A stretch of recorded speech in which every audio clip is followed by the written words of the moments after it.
रहीम और देवेश एक वीरान गांव की पुरानी हवेली में पहुंचे, जहां लोगों का आना मना था। दरवाज़ा अपने आप खुला। अंदर सन्नाटा था, दीवारों पर खून के निशान थे।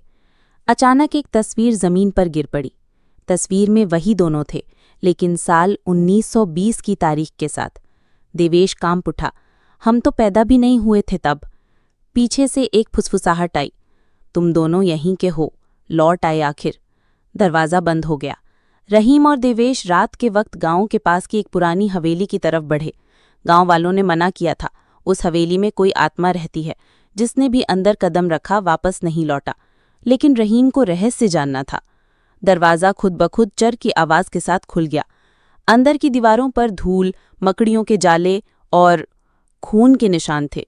एक पुरानी फोटो जमीन पर गिरी, उसमें रहीम और देवेश थे, लेकिन कपड़े पुराने जमाने के थे और नीचे लिखा था 1920 अंतिम रात। देवेश की आंखें फटी रह गईं। हम इसमें कैसे? तभी एक पुराना झूमर खुद ब खुद हिलने लगा। हवा नहीं थी, लेकिन दरवाज़ा जोर से बंद हो गया। एक धीमी फुसफुसाहट चारों ओर गूंजने लगी। तुम वापस आ गए, इतने सालों बाद। अब तो यहीं रहोगे। रहीम ने जेब से टॉर्च निकाली और सामने देखा। आईने में उनकी परछाई नहीं थी। आईने में दो और इंसान थे, बिल्कुल उनकी तरह दिखने वाले, लेकिन उनकी आंखों में आग थी। आईना चिल्लाया, तुमने वादा तोड़ा था। देवेश भागना चाहता था, लेकिन फर्श उनके पैरों को पकड़ने लगा। हवेली उन्हें निगल रही थी। रहीम अब डर के साथ साथ जिज्ञासा भी बढ़ रही थी। देवेश घबराया हुआ, लेकिन रहीम को अकेला नहीं छोड़ता। साया जो बार बार कह रही है, वादा तोड़ा गया। हवेली अब जीती जागती लग रही थी। फर्श हिल रहा था, दीवारें सांस ले रही थीं। आईने में दिखती परछाइयां बोलने लगी थीं। तुमने फिर से कदम रखा, पुराने वादे को भुलाकर। रहीम की आंखें बंद हो गईं और एक अजीब दृश्य उसके सामने आया। साल 1920, वही हवेली, लेकिन जिंदा, रोशनी से भरी हुई। एक शादी हो रही थी और दूल्हा और दुल्हन रहीम और जोया जैसे दिखते थे। देवेश ने रहीम को झकझोरा, क्या हुआ, तुम कांप रहे हो?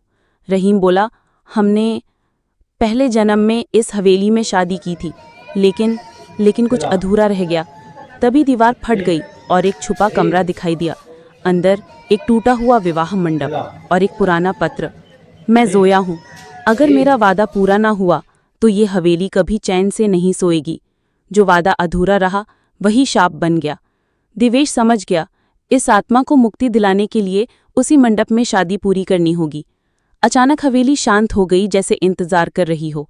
लेकिन तभी आवाज आई, लेकिन इस बार दूल्हा जिंदा नहीं बचेगा। पार्ट 2 देखने के लिए लाइक सब्सक्राइब कर लो।